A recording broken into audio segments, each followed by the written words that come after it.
Ẹ káàbọ̀ sórí ìkànnì ohun tó ń ṣẹlẹ̀ níbi tá a ti máa wọn òròyìn tó jójúlówó wá fún yín gẹ́gẹ́ bẹ́ẹ̀ ti ṣe mọ̀ pé a ò ní máa wọn òròyìn tí kìí ṣe òtítọ́ wá fún yín lórí ìkànnì yìí.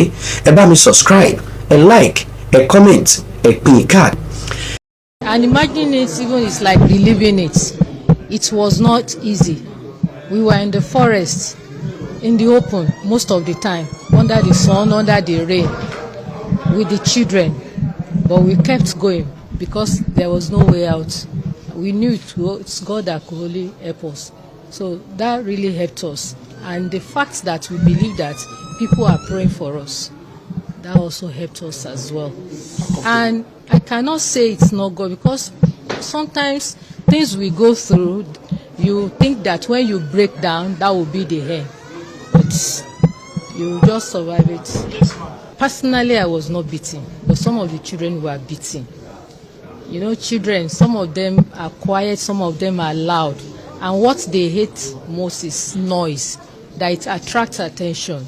So the youngest of them, maybe the two, Waliya and Salam, they were the one that took the best of the beating. They will close their mouth, tie it with clothes, and beat them very well. Then the men, they had it worse than us, because they were blindfolded, handcuffed, and chained on the leg. All of them, until they remained two. So, was there any form of molestation on anybody? Sexual molestation? No. Mrs. Richard, I want to see my husband. When I get home, I can think of any other thing. But definitely, it has to be something that will be good for me. We sacked them off. When we started, the first week, they were bringing biscuits for them, maybe to make them comfortable. But along the line, that stopped. Then we had to move from one point to another. And that was a major problem we had. When the place is discovered, we have to move. And that starts around 7, 8 in the night. Sometimes we walk 3, 4 hours. That is most of the bruises you see on our bodies. children? Yes. They carry the last 3, Salam, Waliyat, and Testimony. The girls, the secondary school girls will carry the other ones, they will have to walk. We will fall sometimes, a lot. When we were taken, my car was used to convey us to a point. That was where we met the primary pupils and the teacher. So we had to walk for about 1 hour. They brought bicycle machine and about 10 of them. So we were parked there. And we rode for more than 4 hours, uncharted paths. But they knew their way. What actually happened, I thought they left the car there. The police would have towed the car to their office. But somebody showed me the car where it was burnt, and that was not the path we took.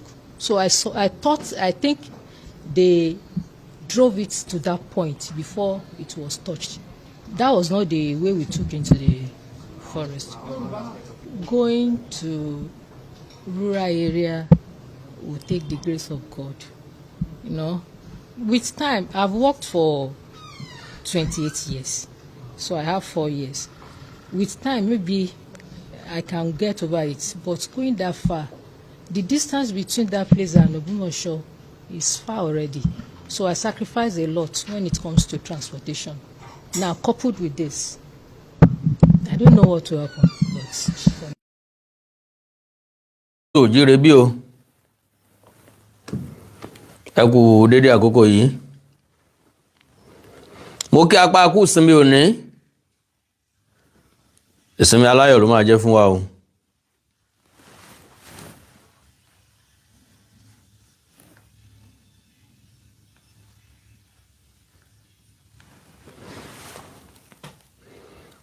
àánú Olódùmarè ò ní fi wá sílẹ̀ o wàhálà àti ìdààmú bíi tí òkú kéré mọ́ kò ní jẹ́ ìpín wa mo kí nínú ilé mo kí ń lẹ́dẹ̀ yìí Àkàndá ọ̀rọ̀ Awíkonko ló kọ́ mi Àjàó àró Awíkonko aṣọ lójú ọlọ́rọ̀ bọ́lọ́rọ̀ bá gbọ́ kí baba ńlá baba ọlọ́rọ̀ ó ṣe àti bá àwọn ọmọ tó rí kó yọ níjọba àbílẹ̀ oríire àti bá wọn dúpẹ́ àwọn òbí wọn àwọn ẹbí wọn àwọn aráàlú wọn àti bá wọn yọ̀ àti kíjọba kókó ọmọ ṣe ṣùgbọ́n bẹ́ẹ̀ bá gbàgbé ńgbà tí wọ́n kó wọn olùkọ́ 7 ni wọ́n kó ọmọ 39 wọ́n pa olùkọ́ kan olùkọ́ 5 ló padà olùkọ́ kan tó kù ńkọ́ ìjọba ò tí láǹfààní láti ṣàlàyé fún wa ń tó ṣẹlẹ̀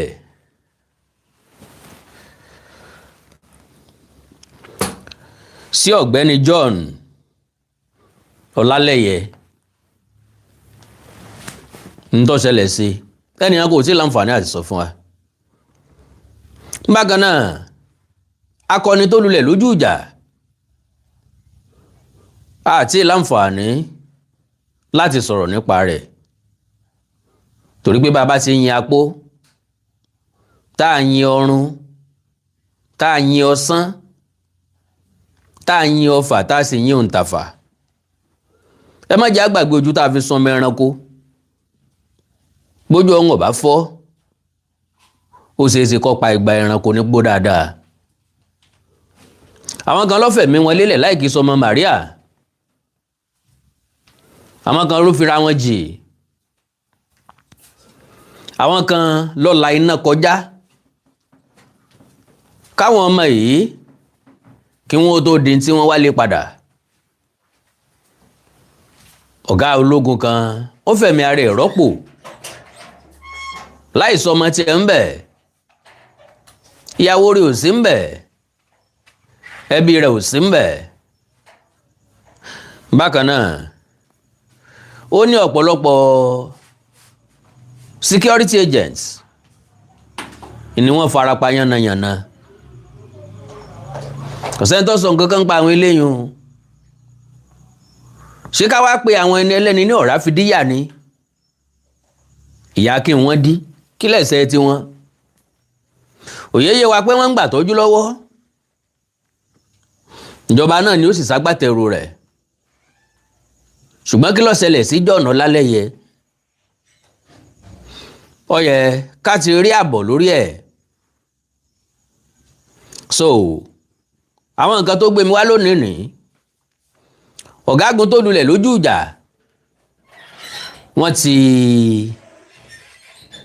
wọ́n ti sin lónìí ẹni tó yà rántí dáadáa ni Àkàndá ọ̀rọ̀ Awíkòǹkò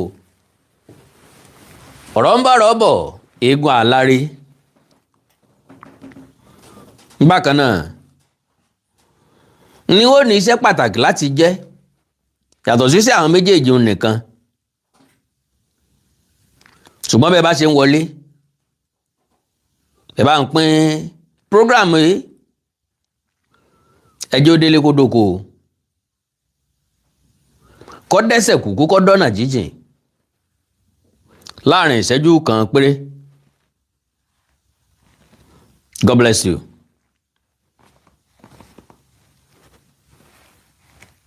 ẹni táwọn wí ti dé ẹni táwọn wí ti dé ẹni táwọn wí ti dé sẹ́ ẹni táwọn wí ti dé ẹni táwọn sọ̀rọ̀ rẹ̀ lọ́wọ́lọ́wọ́ káriwo gbalẹ̀ gbogbo àwí kókó àwí kókó àwí kókó àkàndá ọ̀rọ̀ kó má yé lọ àwí kókó àkàndá ọ̀rọ̀ ẹ má sọ wá lọ. ẹni táwọn wí ti dé ẹni táwọn wí ti dé ẹni táwọn wí ti dé sẹ́ ẹni táwọn wí ti dé ẹni táwọn sọ̀rọ̀ rẹ̀ lọ́wọ́lọ́wọ́ káriwo gbalẹ̀ gbogbo àwí kókó ó dé àwí kókó àwí kókó àkàndá ọ̀rọ̀ gbogbo ayé ló ń gbọ́ àwí kókó àkàndá ọ̀rọ̀ ẹ máa gbọ́ wa lọ ètò túmọ̀ gbọ́ wa tó tún nítumọ̀ gbogbo ayé ló ń gbọ́ àkàndá ọ̀rọ̀ ẹ máa gbọ́ wa lọ sọ̀rọ̀ ọlọ́gbọ́n kápá tó mọ̀ òkun yọ gbogbo ayé ló ń gbọ́ àwí kókó lójú wọn lọ́rọ̀ ẹ máa gbọ́ wa lọ gbọ́dọ̀rọ̀ máa gbọ́ kí ló lọ́rọ̀ ó dẹ̀ ṣe gan ayé ló ń gbọ́. àṣà ìmọ̀ ẹ máa bọ̀ wá lọ. Current affairs ọ̀rọ̀ tó ń lọ ní ìgboro ẹ máa bọ̀ wá lọ. Kódà tó fi dórí àwọn òṣèlú wa ìtàn ẹ máa bọ̀ wá lọ. Ìtàn àgbọ̀n fi kọ́gbọ́n lórí ètò Àwíkọ́nkọ́ ẹ máa bọ̀ wá lọ. Àṣà ìmọ̀ ìjìnlẹ̀ ọ̀rọ̀ lóríṣiríṣi ẹ máa bọ̀ wá lọ. Láyàrí ìsopọ̀ ní tèmi o ẹ jẹ́ ká gbọ́ ètò Àwíkọ́nkọ́.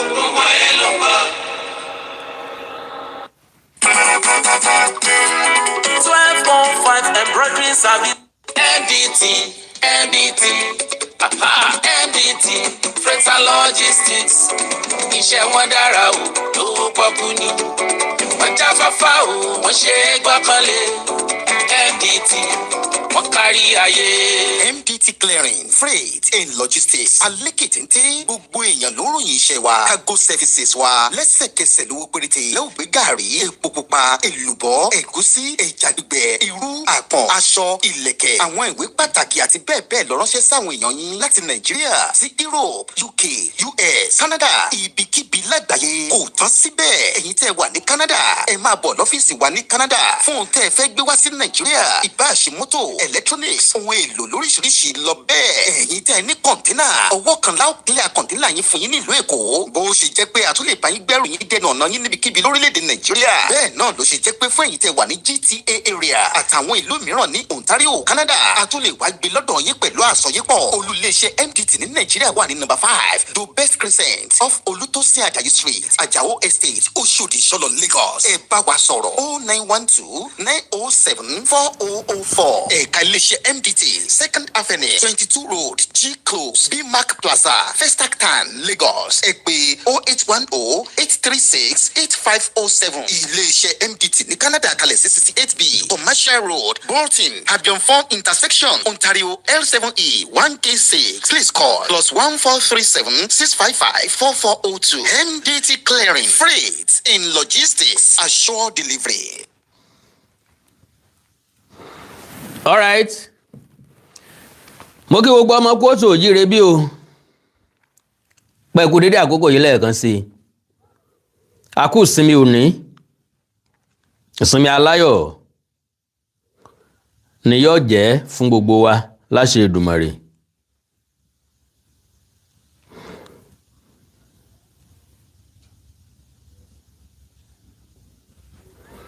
Now mo ní nínú àwọn olùkọ́ tí wọ́n kó àwọn méje ni wọ́n gbẹ̀mí lẹ́nu kan ṣùgbọ́n àwọn márùn-ún ń lọ padà délé kí ló ṣẹlẹ̀ sẹ́nìkan nù wọn. Number 1 nìyẹn. Number 2 àwọn tó rí kó yọ principal tó kọ́kọ́ bá wa sọ̀rọ̀ tó sọ̀rọ̀ sínú fọ́nrán tí wọ́n pín káàkiri fún wa ìyẹn ni ẹ̀rí máa jẹ́ mi nsò pé láyọ̀ àtàláfíà àwọn èèyàn wa Ọlọ́run ti kó wọn yọ ṣénú dídùn tí ò ṣe é pamọ́ra ni because expectation mi ò ní wípé nínú ọ̀rọ̀ woman yẹn àkọ́kọ́ adúpẹ́ lọ́wọ́ ìjọba o adúpẹ́ lọ́wọ́ ààrẹ Bọ́lá Tinubu adúpẹ́ lọ́wọ́ ẹ̀yin èèyàn ó ṣe ní láàánú pé a pàdánù ọ̀kan láàrin wa. Well nínú gbogbo ìròyìn tó jáde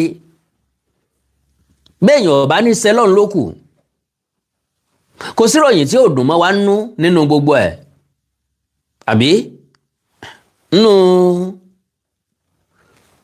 èèyàn 46 tẹ́lẹ̀tẹ́lẹ̀ that is Subsidiary of Niam International Nigeria. Wọ́n ṣe monogram sára aṣọ lóríṣiríṣi sára. So akẹ́kọ̀ọ́ 39 olùkọ́ méje wọ́n jẹ́ 46 so out of 46 àwa padà rí 44 ẹni tí ó bá mọnúrò nìkan ni ò ní mọ̀ pẹ́ dá ní onímọ̀ wípé ó yẹ kéèyàn ó kíjọba kéèyàn ó kí àwọn security agents tó fẹ̀mí wọn lakú lọ ṣùgbọ́n bíbélì sọ gbólóhùn kan fún wa ó ní ta ni nínú wa ni yóò ní màálù 100 tí ẹyọ kan wà sọnù ńbẹ̀ tí ó ní lóòótọ́ ni mo wí fún yín yóò fi 99 tó kù sílẹ̀ yóò tọpẹ ẹyọ kan ṣoṣo yẹn lọ bàbá yọ̀ lórí àwọn ọmọ tó padà délé ká má gbàgbé lórí ẹnìkan tó ṣẹ́kù kí ló ṣẹlẹ̀ sí sọfara kọ́ta ni sáwọn agbésùnmọ̀mí yìí ló ti fi nǹkan ṣe explanation so kí n tí mo wí ó lè bá yín dáadáa from governor speech ńgbà tí gómìnà sọ̀rọ̀ ó ní a rí àwọn ọmọ yẹn pé àti olùkọ́ 5 ṣe bẹ́ẹ̀ gbọ́rọ̀ gọ́vnà àbí àbẹ́ ẹ̀ gbọ́ ni bóyá ká tún gbọ́ kẹ́ ẹ lè gbọ́ dáadáa.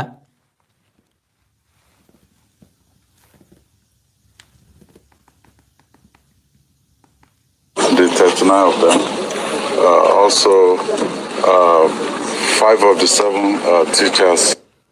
Mo ní gbàgbọ́ pé ẹ ti gbọ́ bẹ́ẹ̀ yẹn. The 39 of them and also ẹja tún gbọ́. Of them, also 5 of the 7 teachers. So give glory to God, and we. 5 of the 7 teachers. What happened to the other one? So mo rí i pé ọ̀pọ̀lọpọ̀ èèyàn ò ṣàkíyèsí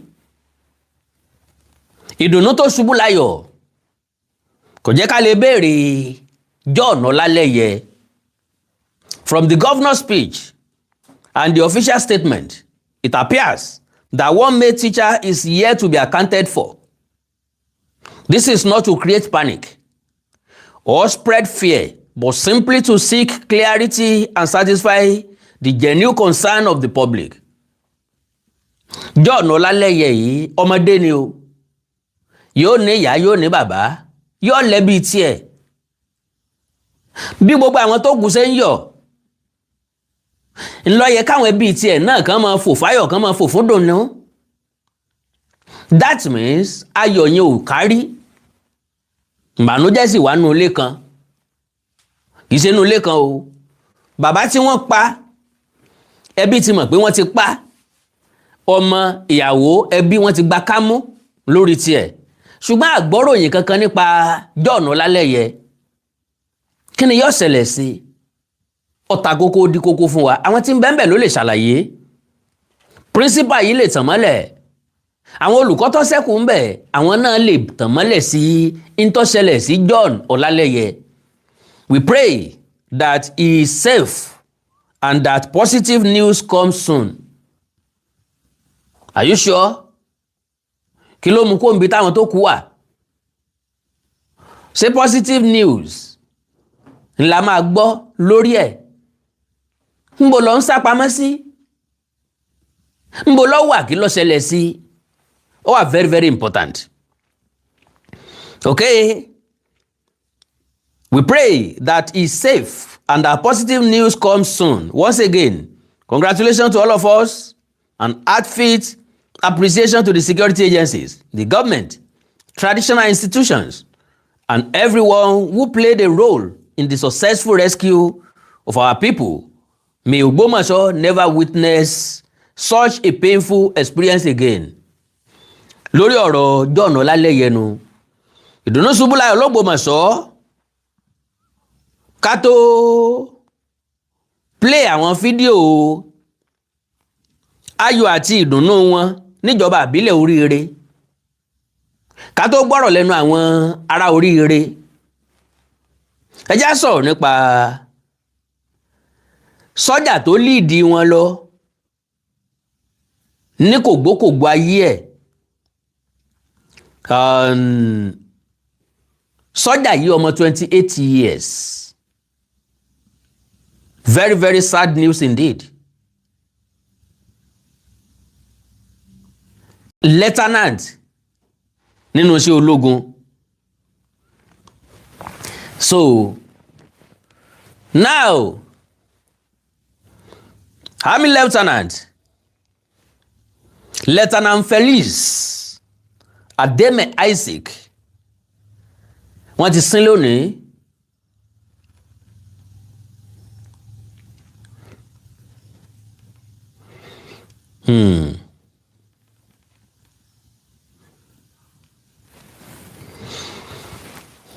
The Nigerian Army officer who lost his life during the operation that rescued abducted school children and teachers in Oyo State has been laid to rest with full military honors. Mi láǹfààní láti máa display picture níbí yìí. Ẹ bá rí díẹ̀. The 28-year-old officer was part of the assault team deployed to Old Oyo National Park during the intelligence-led mission to rescue victims kidnapped from schools in Orire local government area on May 15, 2026. Reports indicate that Lieutenant Isaac led the initial assault, firing the first shots before the team encountered improvised explosive devices planted by àwọn onísùnmọ̀mí. He sustained fatal ìfarapa during the operation. Despite the loss, the multi-agency rescue mission successfully freed 44 abducted pupils and teachers. Out of 46, 44. A sì ń wá olùkọ́ kan tá a mọ̀ pé wọ́n ṣàlàyé ẹ̀ fún wa later, bọ̀ kí n kàn sọ fẹ́yìn èèyàn ni pé olùkọ́ kan sọnù o, ibi tó nù sí ibi tó rá sí, láì ṣe báírò, láì ṣe pẹ́ńsù, láì ṣe rẹ́sà, àfẹ́ mọ̀ ibi tó rá sí. So, rescue mission successfully freed 44 abducted pupils and teachers after 56 days in captivity with no ransom paid.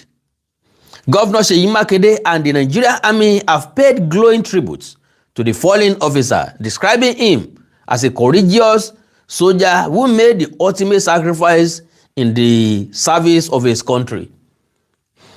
Ààrẹ Bọ́lá Ahmed Tinubu lórí ọ̀rọ̀ teacher, lórí ọ̀rọ̀ military officer yìí, Felix Ademe Isaac, bẹ́ẹ̀ bá wa ọ̀nà rẹ̀, yes, bẹ́ẹ̀ bá wa ọ̀nà rẹ̀, ìbájẹ́ aládùn mọ́ wa, yes, eléyìí ó jẹ́ nǹkan tí àwọn òbí àti ẹbí rẹ̀ ó dì mọ́, nǹkan kan lórúkọ rẹ̀, iṣẹ́ ló ń ṣe lóòótọ́, ṣùgbọ́n bí ó bá ṣiṣẹ́lẹ̀ kò ní sí nǹkan kan, bí wọ́n bá jẹ́ ọmọ gbé kò ní lọ ń pàjáwìrì, bí ó bá ní tara abiyamọ kò ní fẹ̀mí lakú lọ, èèyàn ṣiṣẹ́ kò ṣiṣẹ́, kò sẹ́ni tọ́tọ́ síkú, yes, kò sẹ́ni tọ́tọ́ síkú ní kògbókògbó ayé ẹ̀. Everybody has right to live, right to life. So remember his name. Ẹ fọkọ rẹ̀ sókàn àyà yín, ẹ rántí ẹ̀, never forget his sacrifice. Late Lieutenant Felix Ademe Isaac, he answered the call of duty without hesitation. Bó bá jẹ́ ọmọ iléeṣẹ́ ológun míì ni, yóò ti àwọn èèyàn wájú ni, ẹ wo àṣọ gas commander, ẹ tẹ̀lé wọn lọ, ẹ wá fún mi lábọ̀ ń bí, tàbí kẹ́ rán èèyàn kan kó wá bá mi. He led the operation himself. Yorùbá sì ti parí ọ̀rọ̀, wọ́n ló lórí ogun lógun máa ń dojú kọ.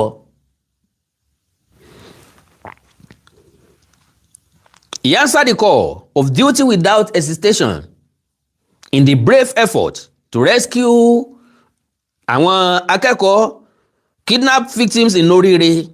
He paid the ultimate price, laying down his own life so that others could live. Kì í ṣẹni tá a gbọ́dọ̀ gbàgbé. Ẹnikẹ́ni tó bá ti fẹ̀mí ẹ̀jìn forí lakú torí ọmọlàkejì ọ̀tọ̀ lẹ́ni tá a lè rántí. Same yesterday, ìyẹn lọ́jọ́ kejì ọjọ́ yẹn, the troops rescued the Ọ̀yọ́ Oríire pupils and teachers. He was also laid to rest with honor, but his courage, selflessness, and sacrifice will never be buried. And he stood where many would have fled, fought when others feared, and gave everything for people he may never have known. Kì í ṣe pé he may never have known. Kò mọ̀ wọ́n rárá ni. Kò ní nǹkan kan ṣe pẹ̀lú wọn. Nǹkan kò pa wọ́n pọ̀ rí, nǹkan kò sì lè pa wọ́n pọ̀ láíláí. May we never forget the cause of the peace and security we often take for granted. Heroes like him deserve our eternal gratitude and remembrance. Rest in perfect peace. Gallant soldier, your watch has ended, but your legacy lives on forever. All right. Ẹja gbọ́ bó ṣe lọ l'Ógbómọ̀ṣọ́ o àti níjọba ìbílẹ̀ Oríire. Ok, ẹja kọ́kọ́ gbọ́ ti àríyá tí wọ́n ṣe l'Ógbómọ̀ṣọ́.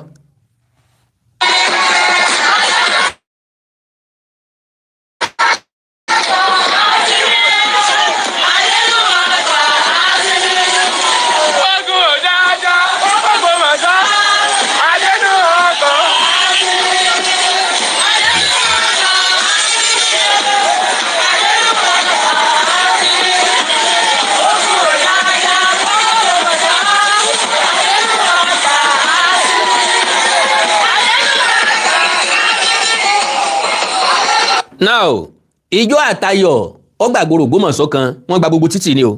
So ẹjá gbọ́rọ̀ tó ṣẹlẹ̀, ẹjá gbọ́ nǹkan táwọn ará ìjọba ìbílẹ̀ Oríire sọ. Nínú ìfọ̀rọ̀wérọ̀ yẹn, mo rí pé wọ́n gé ti bí arákùnrin tí mo sọ yẹn, wọ́n gé kú o.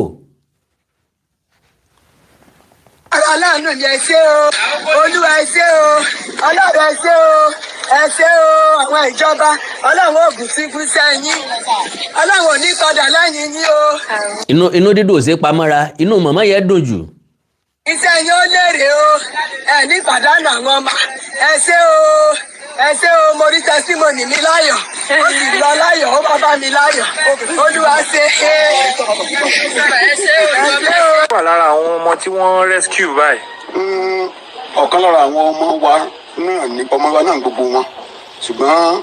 Ẹ̀rẹ́gbọ́n ti gbé nǹkan kúrò ń bẹ̀, ọ̀kan lára àwọn ọmọ wa táàrí angele yìí kó ń bẹ̀. Gẹ́gẹ́ bí ọmọ ìlú sẹ́mọ̀ tá a sì jẹ́ bàbá fún wọn, so ọmọ wa náà ní gbogbo wọn. Báwo ló ṣe rí nígbà tí ẹ gbọ́ ìròyìn pé wọ́n ti gbé wọn? Nígbà tá a gbọ́ ròyìn yìí inú wa bàjẹ́ púpọ̀. Èmi ò tiẹ̀ sí nílé níjọ́ yẹn, so mo ní láti mo lọ s'Ógbómọ̀ṣọ́ fún ìpàdé kan, ṣùgbọ́n èmi délé tí mò ń lọ lọ́jọ́ yẹn ni mo gba ìpè wípé wọ́n ti jí àwọn ọmọ gbé lọ, so mo pinnu láti padà lẹ́sẹ̀kẹsẹ̀. Bí mo ṣe débì àbí ẹnì kankan, gbogbo ìlú ti dá, gbogbo àwọn ọmọ ti wọ gbọ́dọ̀, ọ̀pọ̀lọpọ̀ àwọn ọmọ láyà ẹ̀sẹ̀ ń sáré káàkiri àwọn ìlú ìletò tó wà lẹ́yìn surroundings wa tó tó di pé àríwá àwọn ọmọ yẹn láti inú igbó. Nígbà tí ẹ wá gbọ́ ròyìn pé wọ́n dé, báwo ló ṣe rí inú yín? Nígbà tá a gbọ́ pé wọ́n dé lọ́jọ́ tànà tí í ṣe ọjọ́ 10 oṣù keje, inú wa dùn gan-an, aláyọ̀ gidi gangan torí pé gbogbo àwọn nǹkan tí à ń fi ìbẹ̀rù bójú ṣe tẹ́lẹ̀tẹ́lẹ̀ láìnú àná yẹn inú wa dùn. Ibùdó oorun tá a sùn mọ́júmọ́ ọjọ́ òní tí í ṣe ọjọ́ 11 oṣù keje, inú wa dùn gan-an, aláyọ̀, oorun wa lọ déédéé, àlàáfíà sì bá ìlú gan. Àrí bẹ́ẹ̀ ń dáná báyìí, wọ́n ní tẹ́lẹ̀ pé ẹ lè dáná báyìí. A lè dáná báyìí o, tẹ́lẹ̀tẹ́lẹ̀ o, àti jókòó ń ta ẹ̀rú máa ń jẹ́ kíní fún wa, ẹ̀rú máa ń bà wá, ìbẹ̀rù bójú la fi ń sun gbogbo tá à ń ṣe. Ẹ pẹ̀lẹ́, Oríire báyìí la máa rí àní rí láburú mọ́ o. Àmín lórúkọ Jésù. Ẹ pẹ̀lẹ́ sà. Kí lorúkọ yín lẹ́ẹ̀kan sí? Èmi ní prophet Akande Moses Ayọ̀bámi ti jọ the sacred kiribu na serafi. Nígbà wọn dé báyìí, wọ́n dá fún yín, wọ́n dá gbogbo ẹ̀rú nù. Gbogbo ṣe wá iṣẹ́ bàjẹ́, gbogbo ẹ̀ bá wá. Gbogbo ṣe wá bàjẹ́, gbogbo gbogbo ṣé wọn tó bàjẹ́ yẹn kò dùn wá rárá ọmọ wa ló dùn wá ọlọ́run ṣe ọlọ́run fún bàbá wa ní iṣẹ́ ṣe ó ṣiṣẹ́ lórí wa adúpẹ́ lọ́dọ̀ ọlọ́run. ta ló ti ṣe àwọn náà. ọlọ́run ló ṣe gàgà bá a ní. gàgà bá a ló ṣiṣẹ́ yìí àwọn adúpẹ́ lọ́dọ̀ ọlọ́run. ọlọ́run máa bàbá wa lọ́wọ́ iṣẹ́ bàbá wò ní bàjẹ́ o. ètò ń bọ̀ àbọ̀ tún ṣe ẹni tó bá ní kò ní ṣe ẹ̀yin ẹ̀ náà ṣe ẹ̀kọ́ wọn lẹ̀ kẹ́ ẹ̀kọ́ yàn lẹ̀ ẹ̀kọ́ ọmọ sùkú lẹ̀ ẹ̀kọ́ ọmọ sùkú ẹ̀ bá kọ́ ọmọ yàwó ọmọ o. bàbá wa ló ṣe kí ni bàbá ló sọ lẹ̀ ó ṣe kéde lulẹ̀ ọmọ yàwó ta lè ṣe ọ̀sẹ̀. àwọn olùkọ́ wọn adúpẹ́ bó tiẹ̀ jẹ́ pé àìtí. ọba níbẹ̀ ni o kábíyèsí lélẹ̀ o. gbọ́ nǹkan kan ní àti ọ̀dọ̀ àwọn ọmọ tí wọ́n dé àti àwọn olùkọ́ wọn ṣùgbọ́n ohun tá à ń gbọ́ pẹ̀lú láti ọ̀dọ̀ ìjọba wọ́n ń fún wa ní èrò ìdùnnú pé kò sí ìyọnu pẹ̀lú wọn wọ́n wà níbi tí wọ́n ti ń gbàtọ́jú pé láìpẹ́ yìí àwọn ò dìlífà wọn lé wa lọ́wọ́. kábíyèsí àwọn tí wọ́n kó ọmọ wọn tí àdẹ̀dúpẹ́ pé wọ́n ti gba ọmọ wọn lọ́wọ́ wọn báwo ni mo fẹ́ béèrè pé báwo ni wọ́n ṣe ń feel báyìí at this moment. nígbà tí ó di pé òǹkàlùkù gbọ́ báyìí so òǹkàlùkù jubilate káàkiri ni everywhere tinú oníkàlùkù ń dùn gan-an so kò sí ẹnìkan ta ní nígbà tí ìwé ẹsẹ̀lẹ̀ tó ń banú jẹ́ tẹ́lẹ̀ tó wá di pé wá sọ pé ǹjẹ́ òun wá o ní o kí ló tó kù ká máa jó ká máa yọ̀ ni tinú oníkàlùkù ń dùn káàkiri ni. gẹ́gẹ́ bí olórí ìlú àti adarí ìlú báyìí kí ni àwọn nǹkan tí ẹ fẹ́ látọ̀dọ̀ ìjọba láti rí wípé irú ìṣẹ̀lẹ̀ burúkú báyìí yóò ṣẹlẹ̀ mọ́ ní agbègbè yín àti àwọn ìlú tó wà ní agbègbè yín. ẹ ṣeun mo rò pé ọ̀rọ̀ yìí àṣẹ̀ṣẹ̀ máa yé sọ ní ìdáwọ̀sẹ̀ dé tí nígbà tí nǹkan yìí ṣẹlẹ̀ tí àwọn Gbajabiamila tí pírẹ́sidẹ́ǹtì wa rán wọn wá sí bíbáyìí àti bẹ̀ wọ́n ta sunkún sí wọn lọ́rùn lórí ìrìn àjò yìí wọ́n sì àṣọ wa pé pẹ̀lú ògo Ọlọ́run láàyè làwọn ò kó ọmọ yìí fún wa pé kí nǹkan kò ní ṣe wọn a sì dúpẹ́ lọ́dọ̀ Ọlọ́run pé ìlérí wọn tí wọ́n ṣe nígbà náà Ọlọ́run mú wọlé àṣẹ wọ́n ti kó àwọn ọmọ jáde pẹ̀lú ìrọ̀rùn àwa ń rọ federal government nísìn torí pé mo sọ níjọ́ náà lọ́hùn wípé bí ó ṣe rí yìí bẹ́ẹ̀ ṣe ṣèlérí fún wa pé ẹ pọn ọmọ ìjáde fún wa tá a bá kó wọn jáde ètò ààbò a ní ìdí ètò ààbò ní bíbáyìí nítorí pé police station jìnnà sí bíbáyìí Ìkòyí ní headquarter police station wà kan tó débí lẹ́yìn 2 hours ni so bí nǹkan kan bá ṣẹlẹ̀ nǹkan ó ti bàjẹ́ kó tó di pé wọ́n lè débí báyìí à ń béèrè army barrack àbáwọn sọ níjọ́ náà a ní pé ẹ̀yìn ìgbà yẹn police post a ní kí wọ́n jẹ́ kó wà ní àrọ́wọ́tó wa níbí à ń rawọ́ ẹ̀bẹ̀ sí federal government kí wọ́n ṣàánú wa lórí ẹ̀ kí wọ́n jẹ́ kí police barrack kó wà níbí báyìí o. now n tí ó yẹ kí olórí ìlú gidi ó béèrè nu ọ̀dọ̀ wọn ti súnmọ́ gbójú n tí wọ́n sì béèrè lọ́wọ́ ìjọba ò tí ì pọ̀ lápọ̀jù army barrack police post pé bí nǹkan bá ṣẹlẹ̀ lọ́dọ̀ àwọn ibi tó súnmọ́ àwọn jù Ìkòyí ni tọ́lọ́pàá wà kí wọ́n sì tó dọ́dọ̀ àwọn yóò tó wákàtí 2 so lágbègbè wọn báyìí wọ́n ní di police post bí army barrack bá lè wà ń bẹ̀ bí police barrack bá lè wà ń bẹ̀ in tí yóò jẹ́ ìbẹ̀rù fún àwọn onísùnmọ̀mí àkọ́kọ́ nìyẹn ẹlẹ́ẹ̀kejì ò ní pé igbó tá a pè ní pọ̀ ọba yìí tá a pè ní Old Ọ̀yọ́ National Park yìí èmi rò pé this is high time fún federal government láti rí nǹkan kan mọ́ bẹ̀ láti gbé nǹkan kan bẹ̀ ńgbà tí abánikádìsá ejò ọjọ́ wo la tó fẹ́ pantí ń bẹ nú ẹ̀ ńgbó tó ti wà ń bẹ̀ bóyá látàyé àwọn Awólọ́wọ̀ àbí before ayé àwọn Awólọ́wọ̀ tó sì wà ń bẹ̀ dì sìn tá a ṣe nǹkan kan bẹ̀ kò make sense kò make sense ẹ jẹ́ kí federal government ó gbìyànjú láti ṣe nǹkan bẹ̀ gbogbo àwọn ibi tó bá jẹ́ gbó ọba eléyìí tí ìjọba ò bá tí ì lò ẹ fáwọn èèyàn ká láti dáko bọ́jà lùbọ́sà wọn ó gbìn bẹ̀ bọ́jà nàmọ́ wọn ó gbìn bẹ̀ bọ́jẹ́ fọ́ lásán wọn ó gbìn bẹ́ẹ̀ yóò ṣàǹfààní fòlù yóò pa haúsá pọ̀ àwọn tí wọ́n bá ń lò ó. So àánú Olódùmarè ò ní fẹ́ nìkan kan wá sílẹ̀ o, ìjàmbá ò ní ṣe wá o. Where is John Ọlálẹ́yẹ? John Ọlálẹ́yẹ. Bákan náà a kí àwọn ẹbí Lieutenant Felix pé wọ́n kó ara fẹ́ra o. Ọlọ́run nínú àánú ẹ̀ yóò wà pẹ̀lú wọn o.